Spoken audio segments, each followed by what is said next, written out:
Antiism. I've titled this, or I've subtitled it, because I'm not sure if it's a way we think about it a lot. It is a plague of division between brethren.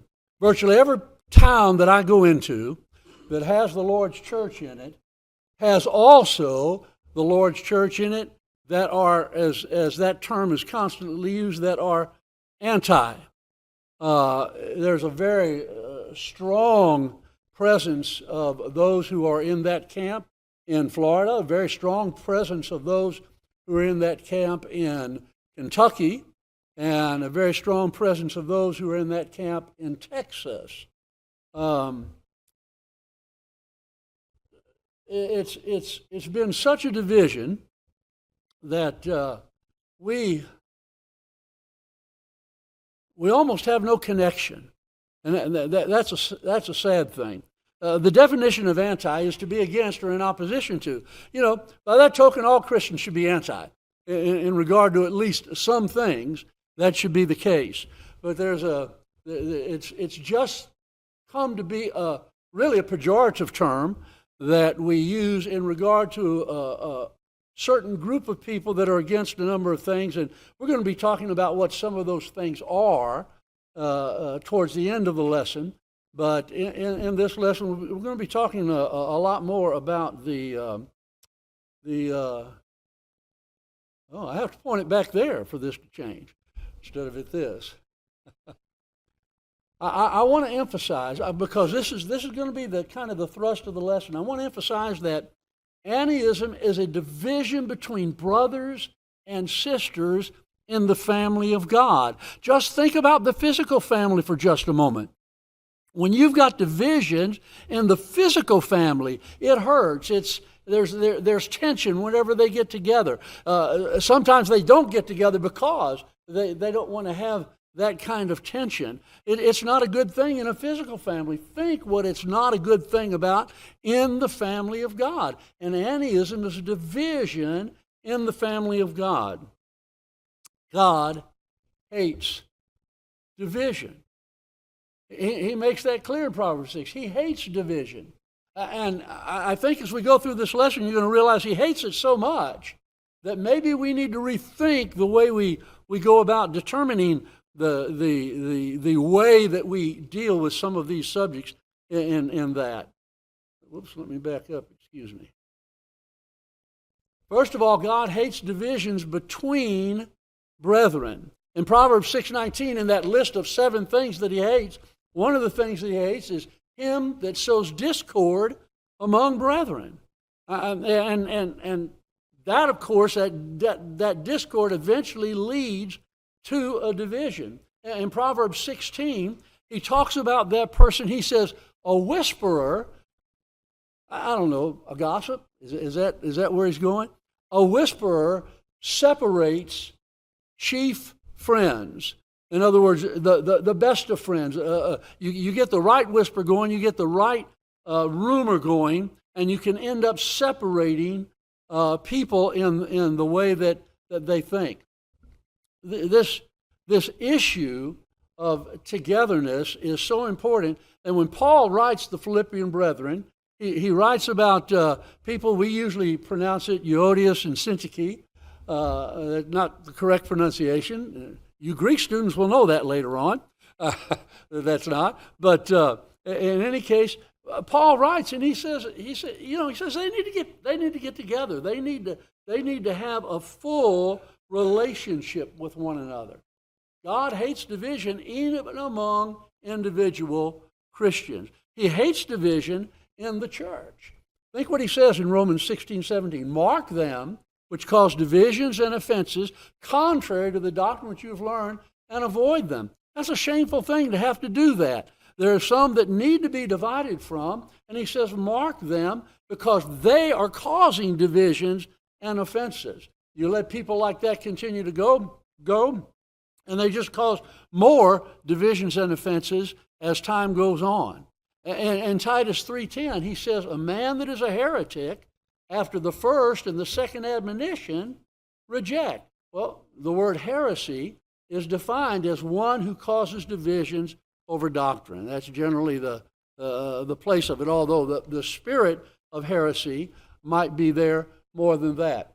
The first 3 chapters of 1 Corinthians, some people would say the first 4 are about division. Actually, there's a lot about division in the book of 1 Corinthians all the way through. But he deals with it very directly in these first 3 chapters. They were having division over preacheritis as time went on. As you read through the book, you realize they're having division over some other things.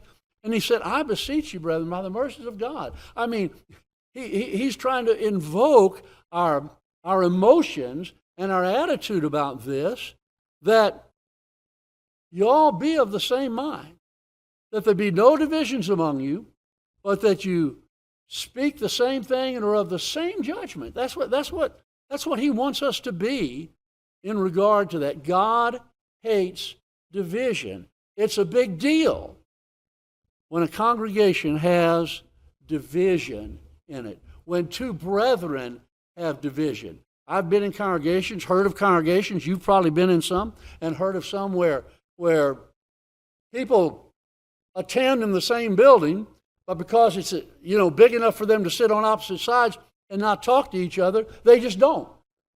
And they don't have that fellowship. And each of them have a clique around them. It's not a good thing for us to be that way. And here's why. The ultimate end of a division is a fall. A house divided against itself. I know he was talking about Satan there and the accusation that was made, but he states a principle that is true. A house divided against itself cannot stand. Now, I'm not going to say that this is true because I'm sure that it's not, but all over our brotherhood, we have congregations in the same town that occurred because of a division somewhere back, and they're both struggling to stay alive. Maybe part of the reason that they're struggling to stay alive is because of the spirit that brought about the division in the first place, or the spirit that keeps them separated in the first place. I was in one place and I had that situation, and I set up a meeting, called several brethren in that those brothers respected, called them in to kind of hear the situation and so forth. And the conclusion of it was, one of the men that came in, he said, well, when you and you and you and you and you and you, he named 6 people. He pointed to them and said, when you all die, this church gets together. That church is together today because they did die. That's a shame. That's a shame for it to be that way.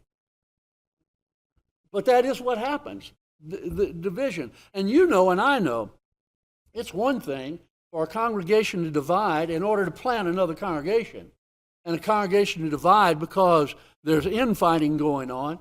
Does that not have a totally different impact on the community in which we are and on our possibility of saving souls along the way? What is it that God really wants? The ideal. The Bible presents the ideal. For example, we're even hereunto were you called. Christ suffered for us, that we should walk in his footsteps. Why? Because Christ suffered for us, leaving us an example that we should walk in his footsteps. Any of us ever managed that? No. But that's the ideal. That's what it's supposed to be. When he talked about the church coming to the unity of the faith, well, he was talking about, of course, the Word of God being complete and the capability of the church coming to unity. Has that ever happened? Not yet. But that's not the way the Bible presents it. God in Matthew 5, verse 48 says, be ye perfect, even as your Father in heaven is perfect. So it's that God has this high plateau that he wants us to reach for. I love that song, I'm pressing on the upward way. New heights I'm gaining every day. One of my favorite songs because of the doctrine, as Brother Allen was talking about, because of the theology contained in that idea of where it is that we are supposed to go. So let's talk about the ideal in the mind of God. I want to tell you, first of all, that it's peace. 104 times peace is mentioned in the New Testament. Over 400 times in the entire Bible, but a lot of the peace of the Old Testament is physical peace. But in the New Testament, it's always spiritual peace that it's talking about 104 times. How many times is baptism mentioned? Any of you know? Less than 40. 104 times peace is mentioned. That makes it a pretty good priority. Now in this subject that we're talking about of atheism, what we're not at is at peace with one another. So it has to be worthy of some consideration and looking at it in perhaps a better way. So let's talk about this. First, God's wisdom. And by the way, I'm just going to run through just a number of passages. By no means all of them. I'm going to run through a number of passages that we could look at that emphasize peace. There's 104 of them in the New Testament. We're not going to be looking at 104. But isn't it interesting that James says in James 3:17 that the wisdom that is from above is first pure and then peaceable. That's the wisdom from above. That's God's way of thinking, that it's pure and then it's peaceable. When we're taught to pray for the leaders of our country, he says, pray that you might lead a quiet and peaceable life. That's even in our everyday circumstances. God wants us to have that peace.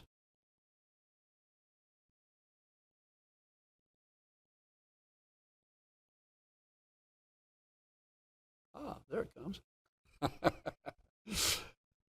Hebrews 12. This is a fascinating verse. Hebrews 12 is about personal discipline. And it starts, you remember, seeing we are accomplished about so great a cloud of witnesses, let us lay aside every weight and the sin so easily beset us, run with patience the race before us, looking to Jesus, the author and finisher of our faith, who for the joy set before him, he endured the cross. So he went through all of that. Then he gets down to verse 11 of Romans 12. By the way, verse 4, he says, you haven't yet resisted the blood. And in verse 11, he said, no chastening at the present time seems to be joyous, but rather it's grievous. It's difficult to bear up under. But afterward, isn't this interesting? Afterward, it yields the peaceable fruit of righteousness. That's what God wants us to have, that peaceable fruit of righteousness. Isaiah 9:6. One of the names in that whole series of and really they're not names as much as they are designation, although it says his name shall be called, but he's the Prince of Peace. It's one of his designations in coming is the Prince of Peace. In John 14:27, he says, peace I give to you. My peace I give unto you. Not like the world gives peace. You know, the world gives peace.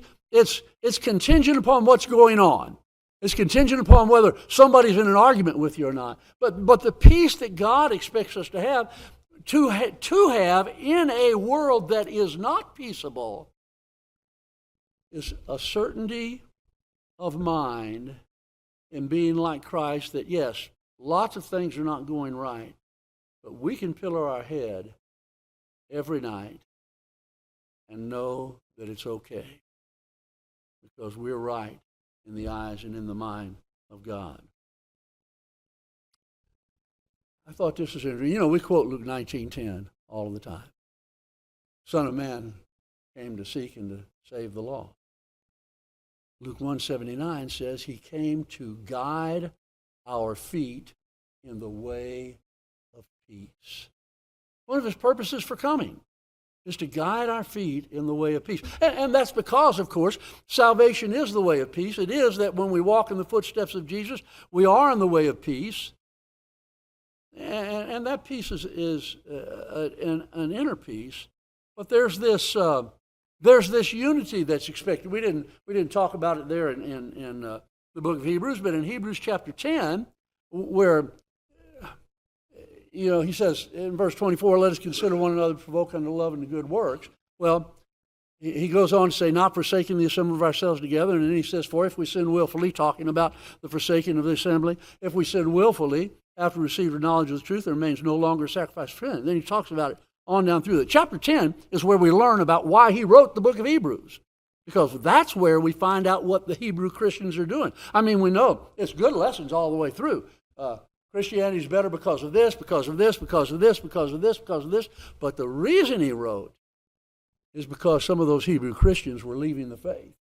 The reason he wrote is because persecution was getting to them and bothering them. And so it gets down to he talks about that and talks about the fact that their punishment is going to be sorer than that which those who despise Moses' law have. And he said, I want you to call to remembrance. When you get down to verse 31 and 32, I want you to call to remembrance the former days. After you were illuminated, you endured a great fight of affliction. I love this next part. Partly while you were made a gazing stock, and partly while you became companions of them that were so used. Peace. That's what God is after. He came to lead our feet in the way of peace.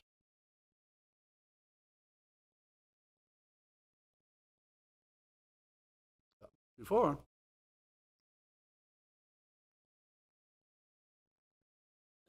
we'll just leave all those up in case it doesn't work again here in a minute.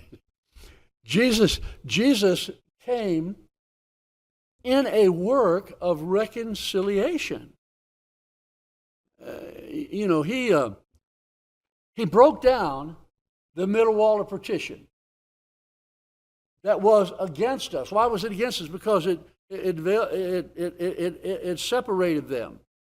Having abolished in his flesh the enmity, that which was separating them, even the law of commandments, which was against us and contrary to us, and took it out of the way, nailing it to his cross. Well, that's what he was doing. What was the purpose of that? That he might reconcile both, that's Jew and Gentile. If you go back to chapter 11, you realize he's talking about those two nationalities. And by the way, that's everybody on the earth, isn't it? Jew and Gentile, that's everybody on the earth. That he might reconcile both unto God in one body. You remember how that verse ends? So, making peace. That's how he does that. That's how important peace was.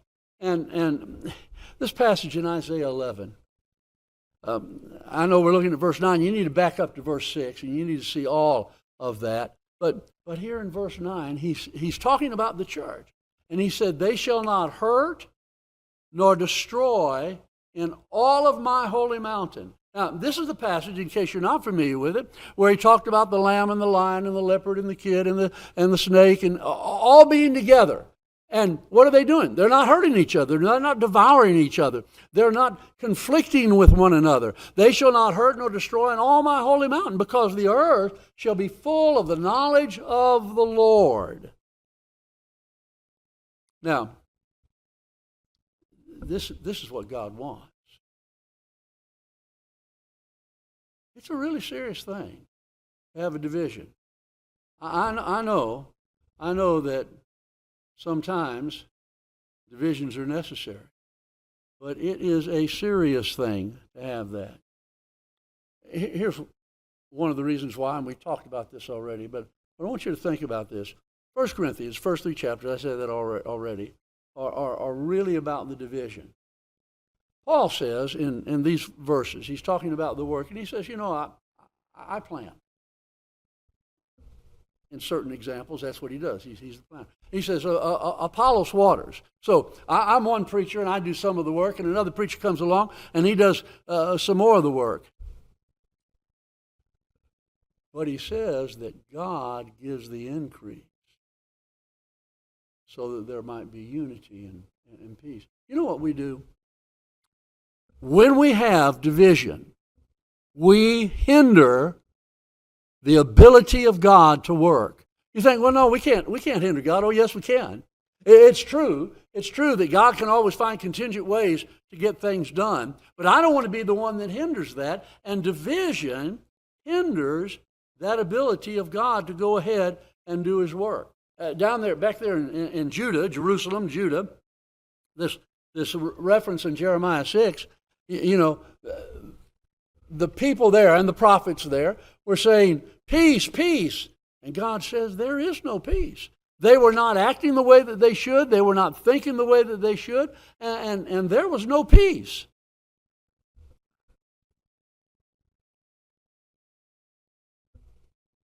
We almost now live in a society that wants to talk about all the good and never talk about the problems, that wants to acknowledge all the love and all the care and all that we need to do for one another, but not acknowledge what we are doing to one another sometimes. That's what they were doing at Jerusalem. Peace, peace, but there is no peace. Why?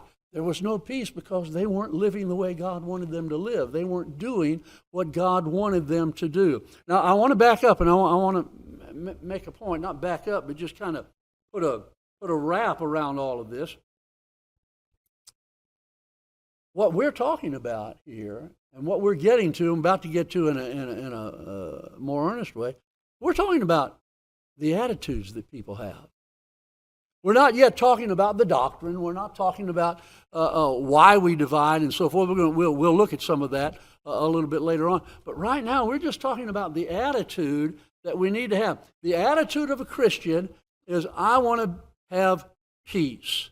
Jesus wanted to have peace. He walked in a way to try to have peace with everybody he would. No wonder Romans 12 tells us, as much as lieth in you, live peaceably with all men. He recognized that maybe that wasn't possible for everyone. Here's why. It's the nature of men. When we use the term nature, we're just talking about the way men are. He said, whence come fighting and wars? Do they not come from this? Your lust. They come from the lust that you have, the lust that war against the soul. That's where those fightings and wars come from. You fight, you kill. You can't obtain. Can't get what you're going after. Not that way. Can't be done. What's the problem? The problem is attitude. And by the way, when he writes the book of James, he's writing Christians. He's writing to children of God who are acting that way. Matter of fact, when he used those terms, I go back and I read those again, and I'm telling myself, well, he didn't, surely he didn't really mean that they were actually fighting, warring, and killing. Surely they didn't mean that. And I still don't believe it. I just like to think it was metaphorical about the way that they were acting. And you're not going to give anything that way. I make a point here, and I want to make this point. Some divisions are inevitable. When Paul writes the Corinthian brethren, 1 Corinthians chapter 11, they're divided. He's writing to them at this point about the Lord's Supper. He said, I hear that there are divisions among you. He said, well, I kind of partly believe that because there must be divisions.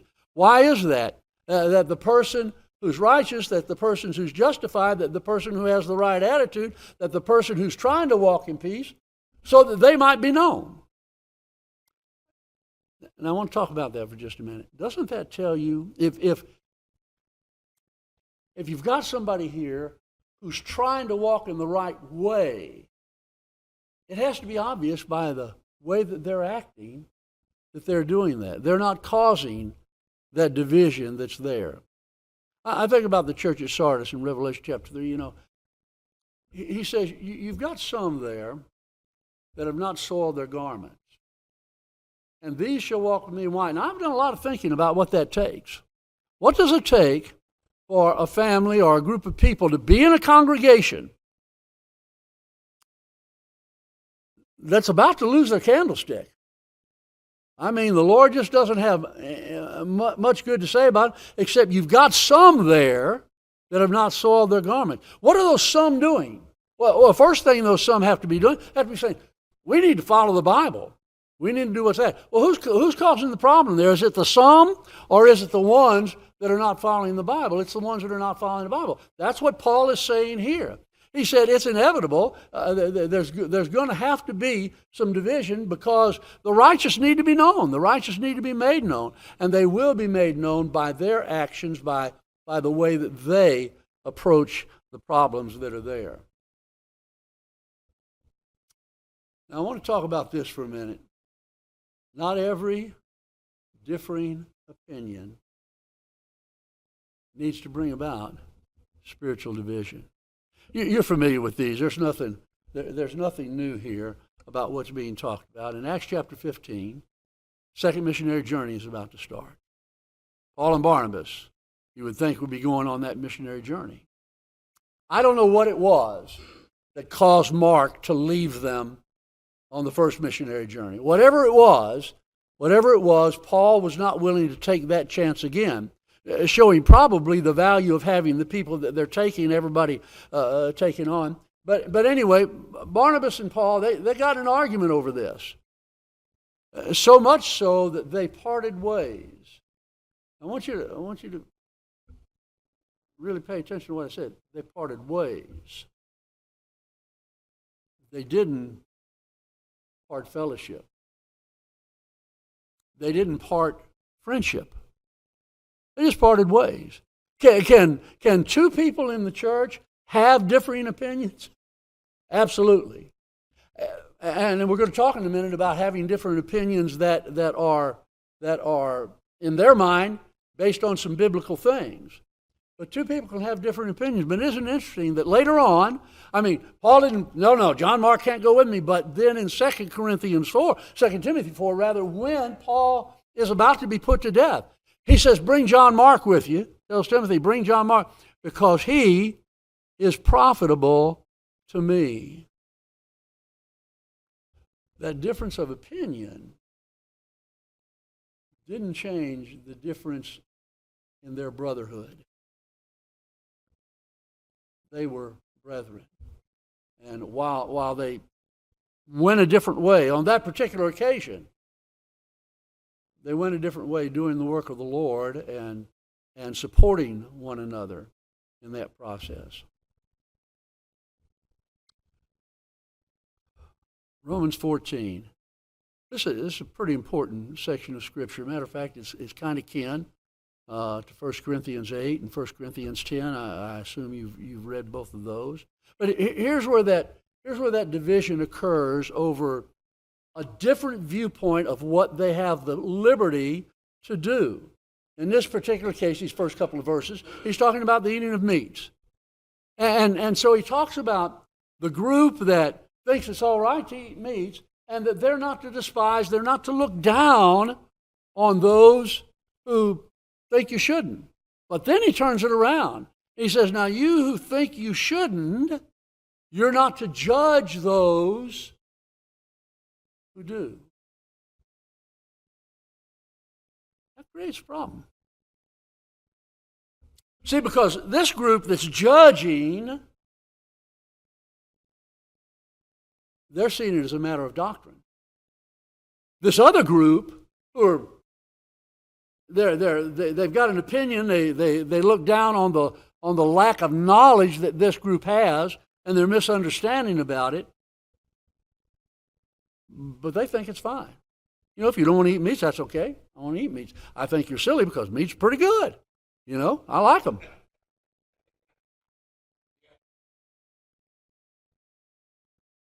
That's really the situation you have. Because the other group then is saying, "Oh no, that's a sin for us to do." How? It's a real serious thing. How do we rectify that? I think somebody's going to talk about fellowship a little bit later on.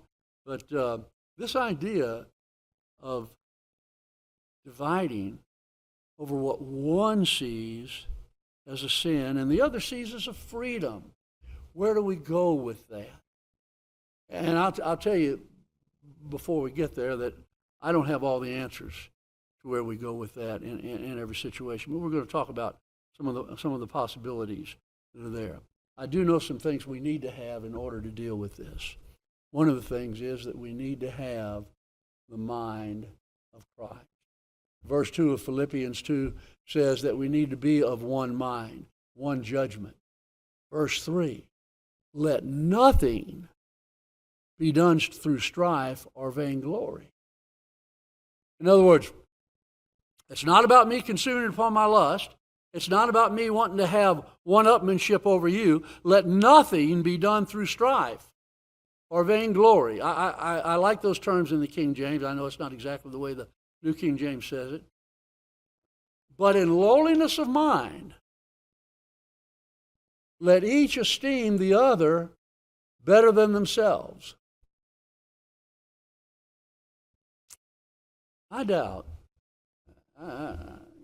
you can tell me, but I kind of doubt that many of the divisions that have taken place in congregations over the subject of what we term as a group antiism, we're going to talk about that and what that is in a minute. I doubt that those brethren, one on this side was looking at the brethren on that side as being better than themselves. And I doubt that those on this side were looking at the brethren on this side and saying, they're better than me. I just kind of doubt that was that spirit. But that is the spirit that we're supposed to have here. Let every man look not only on his own things, but every man look also on the things of others. Where are they at? And let this mind be in you, which was in Christ Jesus. He could have been stayed as God in heaven. But he made himself of no reputation. He took upon himself the form of a servant, being found in fashion as a man. I just love that verse. Men are supposed to be servants. He took upon himself the form of a servant. What form was that? It wasn't a giraffe. It wasn't a crocodile. It wasn't some kind of lizard. It was a man. Because men are supposed to be servants. Well, what does that mean? That means I'm seeing to your needs. That's what I'm supposed to be doing. I know. I don't do that perfectly. Remember the ideal we talked about? I'm supposed to be striving to do that perfectly. That's where I'm supposed to be going.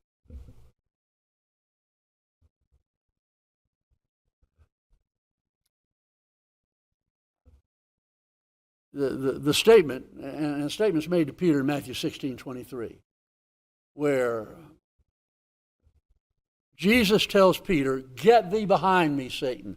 But what stands out to me is why. Why? He says, because you savor not the things that be of God. Well, look at this. Matthew 5:9. I find it interesting that in all the Beatitudes, there's not a single one that says, blessed is the man that stands up for the truth. Don't misunderstand. The Bible does talk about standing up for the truth. But what it says is, blessed are the peacemakers. They will be called the children of God. You want to be like God? Be a peacemaker. You want to be like God? Help heal the divisions that have come. Yeah, you won't be able to heal them all. But to have that spirit, to have that attitude. You know, if both people on both sides of a division have that attitude of healing the congregation, I would say a lot fewer divisions would actually take place. And you're very familiar with Romans 12:2, of course. Be not conformed to this world, be transformed by the renewing of your mind. The things that be of God. But what if we don't like what God says? How about that? Have you always liked what God says? If you have, you're better than me. I just use these examples. In Matthew 5:38, you know, if a man would come to thee and sue thee at law, or smite thee on the right cheek, turn to him the other also. If he sue thee at law, take thy coat, give him thy cloak also. And if he compels you to go 1 mile, go with him 2. And if he comes and he wants to borrow from you, you give it to him. If you've got it, you give it to him. Now, I got to tell you, those are hard commands to take. I don't know how many took him seriously. I use this example all the time because I think it fits the attitude. Here's this Roman soldier. He's coming along and he's carrying a pack of stuff, and or maybe he's got somebody else carrying it, but he's gone the mile. Roman miles were marked off, and you only had to compel a man to carry something for that mile. And so he's gone the mile, and he puts it down, and the soldier kind of looks around. There you are out in the field. You're hoeing the corn, Hey, you! Come here. You're going to carry this. You can just imagine. You go over there and you pick that thing up, you slap it up, and you take off. And you're stomping down the road, right? What a difference that would be if he says that. Oh, yeah, I'm glad you came along. I just needed somebody to talk to a little bit. And he goes over there and he picks that thing up. How are you today? What's your name? I'm so-and-so. I appreciate the Roman soldier. And he goes and marching down the road and you're talking up a storm. And you pass the mile marker.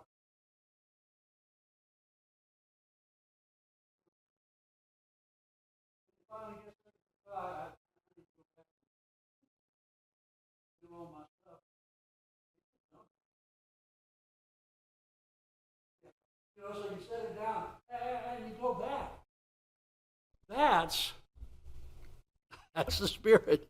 That's the spirit that we're talking about here in that regard. We don't like everything God says. But if we do it with the spirit of peacemaking, we should always have that spirit. Peacemaking is not something we do one day a week. It's something we are. And so we should always have that spirit. And if we do it with that, by the way, think about how many marriages wouldn't divide.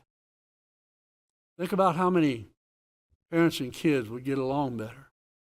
Think about how people would work for their employee with a greater zeal and fervor, and for their employer, and the employer would show so much greater appreciation. What's that all about? It's about that attitude that I'm going to be a peacemaker.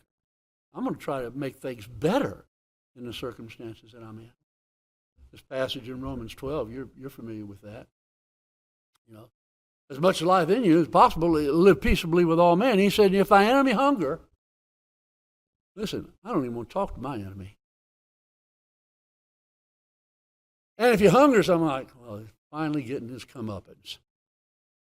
It's what he deserves. Boy, that's not what it says. If thine enemy hunger, feed him. If he's thirsty, give him drink.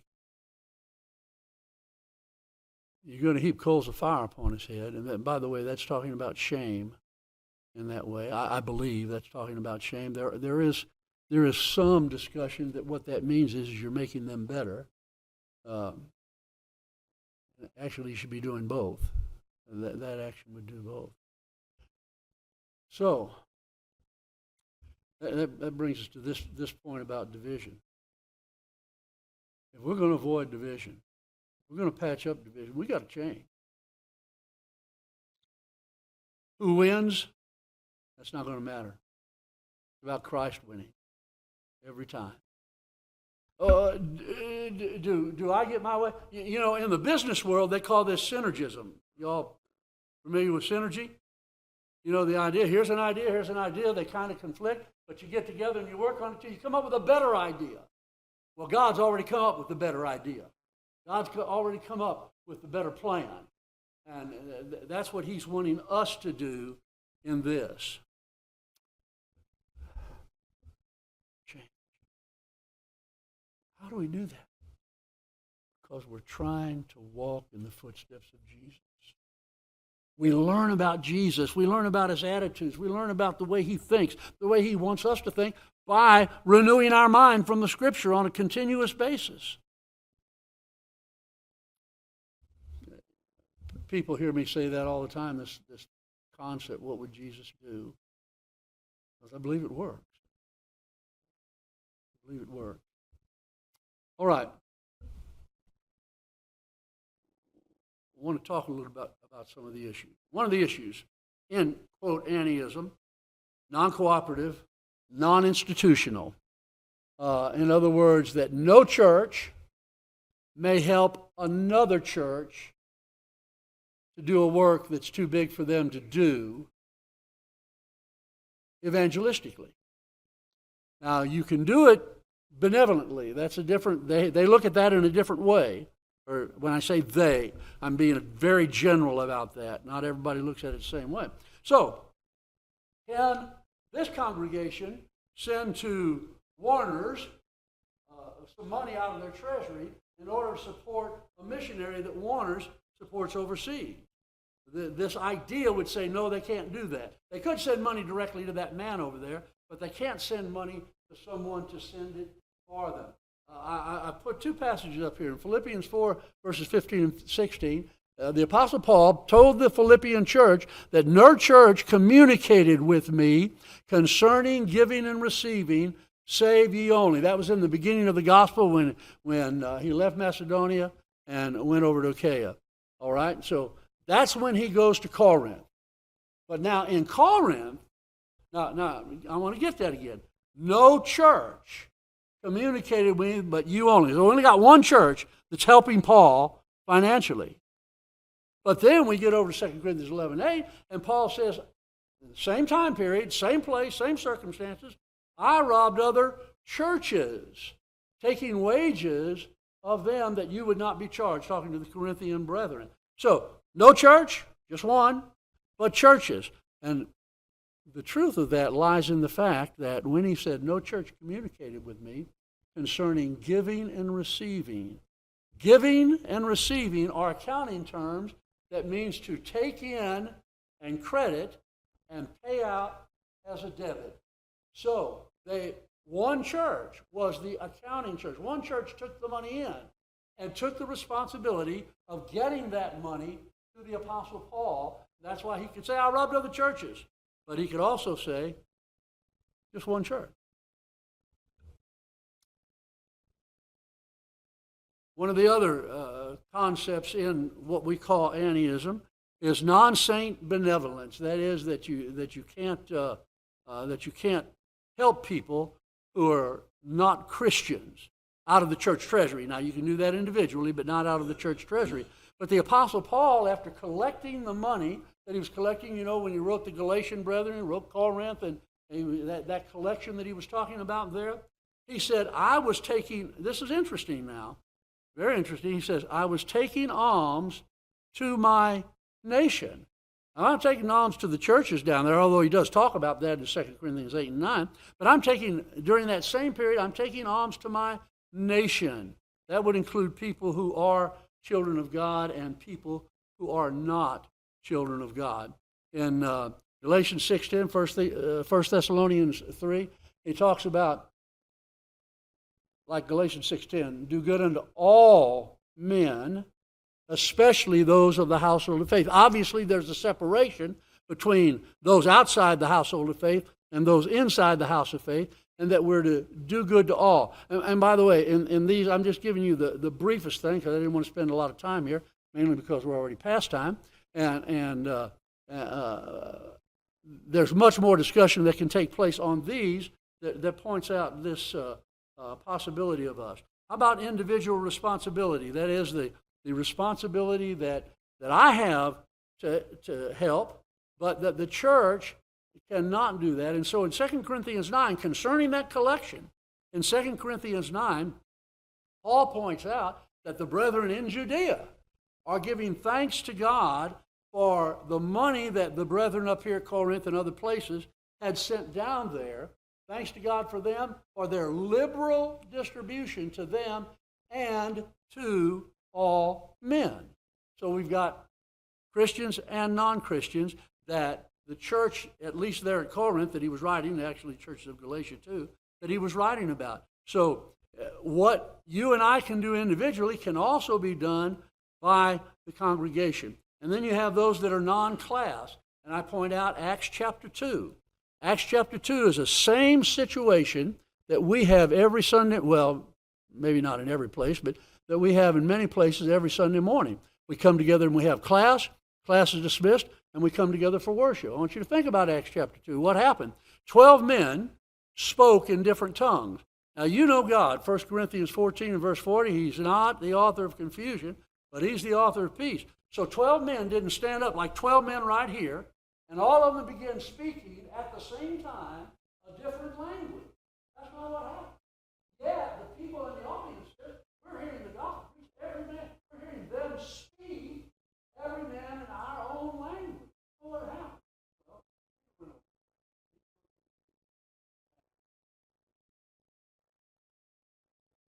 James went over there, and Matthew went over there, and Simon went over there. They went to different places. They had classes. One spoke of this language, another spoke of this language, another spoke of this language. Peter said, "You men of Judea, and all you that dwell in Jerusalem." He was talking to those who were. By the way, there's indication that he may have spoken in Hebrew or Aramaic as he was speaking to that group. But what that was a divided assembly, so to speak. They weren't an assembly yet. That was classes. And then after that, they came together for worship. They continued steadfastly in the apostle doctrine and fellowship, breaking of bread and in prayers. And as I say, we could talk even more about that.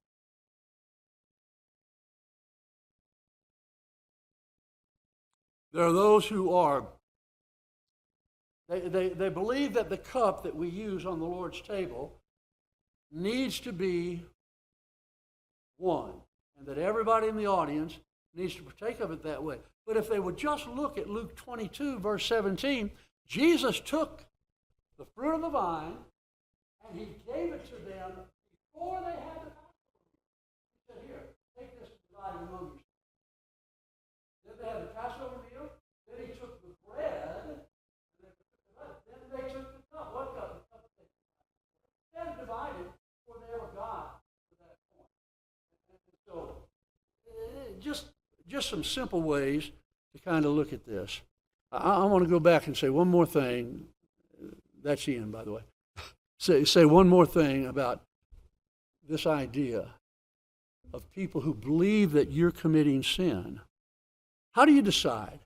How do you decide whether this is worth a division, that you need to take a stand and you need to divide over it? And how do you not? And I don't know the answer to all that, but I do have some things. Number one, if what's being done by another congregation does not affect my church's autonomy, in other words, we can go ahead and operate the way we're supposed to operate and worship the way we're supposed to worship, then I let those other congregations take care of whatever their issue is. Number two, if brethren that I know are striving to be Christians, they're not perfect brethren, no perfect brethren, but if I know they're striving to be Christians, and we've got a large group of them over here, and we've got a large group of them over here, and they're on opposite sides, here's the way I look at that. You know, there's a lot of smarter men than me in that camp. And there's a lot of smarter men than me in that camp. I'm going to study it out, all right, and I'm going to come out on one camp or the other, but I'm going to realize, why do they see something that I don't see?